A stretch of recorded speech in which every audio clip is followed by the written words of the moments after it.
Good morning. It's Monday morning. We got to Ho around 1 a.m. this morning, and then we all just crashed and fell asleep. But today we woke up, we just had breakfast, and we got our plan for the week. It looks like we're mostly going to be at the hospital this week, but we talked about some other things we wanted to do on the weekends. So today it looks like we're just going to hang out and relax for a little bit. So it's not really anything exciting happening today, so I'll see you guys tomorrow.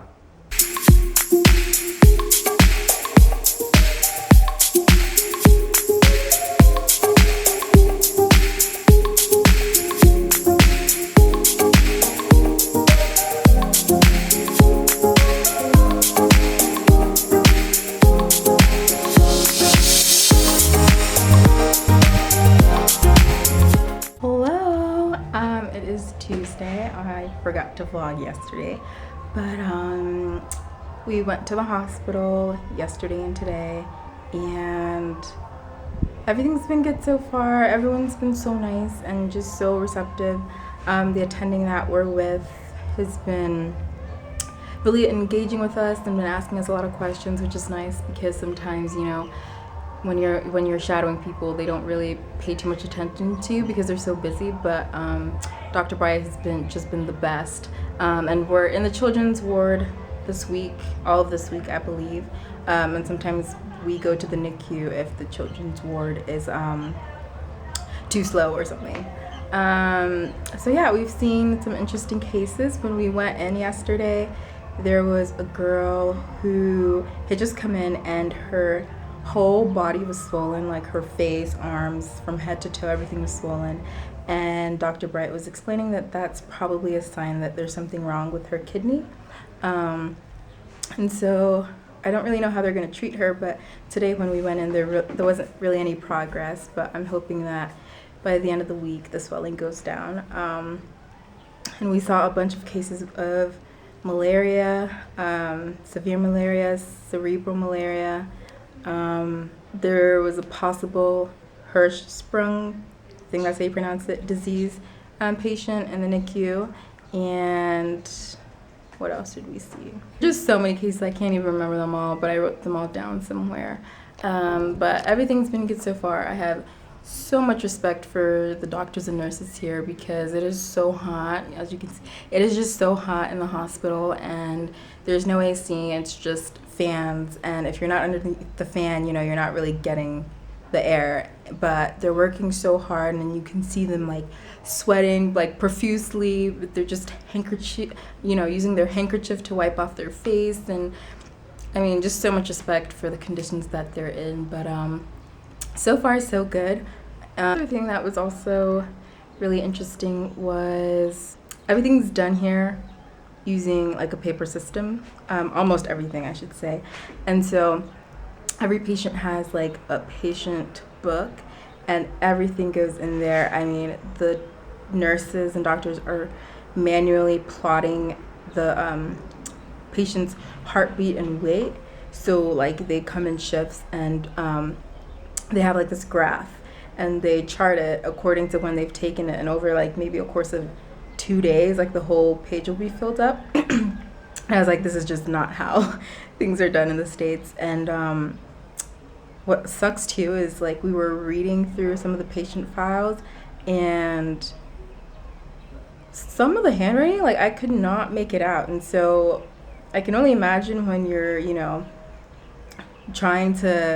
when the doctors are trying to treat the patient and they need to go back for information, how that can be kind of frustrating when you're wasting time trying to decipher what the other doctor has written. Because that's another thing, like there's no primary doctor who attends to like this set of patients. It's like everyone kind of just looks over all the patients in the ward. So that was something that I noticed that I think it's probably really frustrating, and I hope changes soon because it doesn't seem to be working all that well. I mean, it's obviously working, but I don't know. I just hope we can revolutionize that system soon and get a bunch of computers there, because when we were there was only one computer in every ward. But even that, I think it was just like, I don't even know what they used it for, because even prescriptions, they have like the sheet and they have to run it down. But in the NICU ward and the children's ward, there was only one computer in each, which really sucks. But today we are going to today we're gonna go to Kente Town, which I don't actually know where that is, but that's our plan for the rest of the day. So I'll see you when we get there. Okay, so we've made it to Kente Town. I'll put Richard on and he can tell you what it's actually called later. But kente is a type of cloth. It's woven that we use to make dresses, tops, and bottoms. And I have some, but I don't know how it's actually made. So this is pretty cool. I don't think I could ever actually do it, but it looks really cool. What's this place actually called? The name is Agotima Puerto Kente.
Oh no, you see that it's open, it's divided into two. Step on it.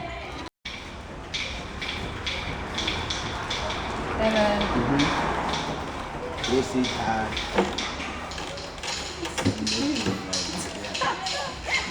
Then you change it. Open the light.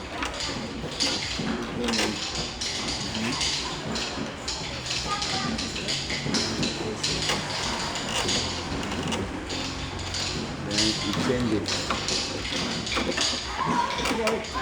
Before you change it, make sure that you change this one back.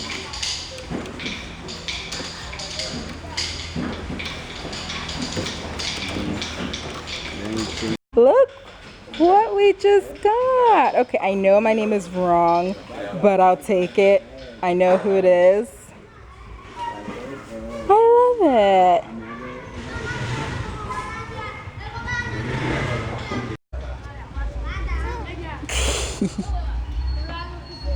Level 1. Is he scared of you? Yeah, no, I don't know why. Oh, He doesn't like me. Good morning. It's Wednesday morning, and we're on our way to a child welfare clinic. And sorry for the bumpiness, but that's Ghana roads for you. Ooh, can't really do anything. And where is the clinic located? Like, where are we right now? Takla. We're in Takla. Probably saying that wrong. But we're gonna go help weigh babies and help with vaccinations, and I don't know what else, but hopefully I can bring you guys along. So I'll see you when we get there.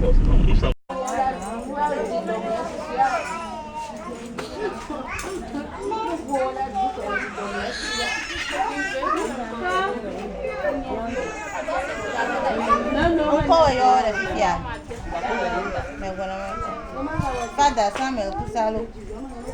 Father,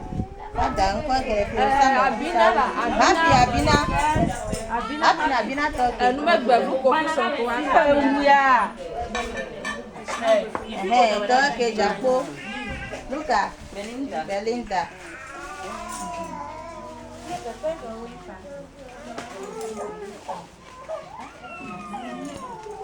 That in Akola Prince Rada.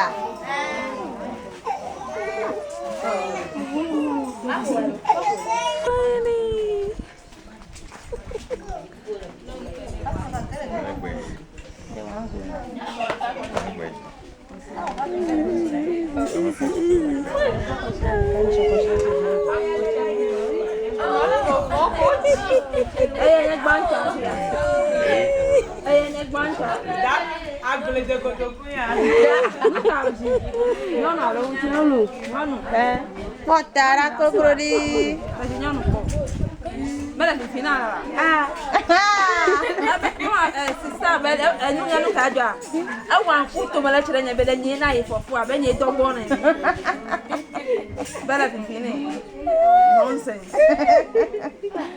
Okay, so we've been back from the clinic for a while. We all took a nap and then we just finished eating, but it's like 3 o'clock right now, and at 4 we're gonna go to the orphanage. I don't really know what we're gonna do there, but I'm really excited because the clinic, the kids were so cute, and you guys know I love kids, so that was so much fun. So I'll take you guys with me when we go there, but I also realized I forgot to show you guys something that they gave to us the other day. So they gave us these bags.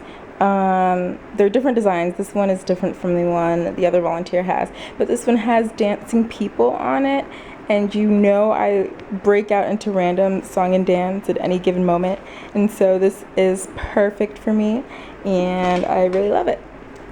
So I will see you guys when we get to the orphanage.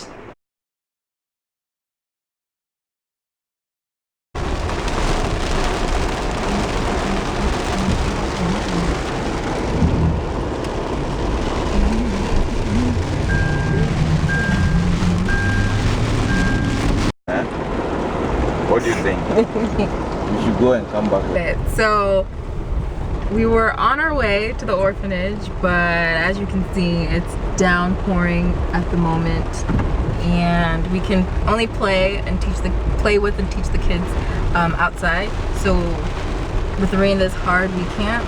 So I think we're just gonna go back probably next week or something, and we'll have to be sure to buy candy for them because we can't go empty-handed.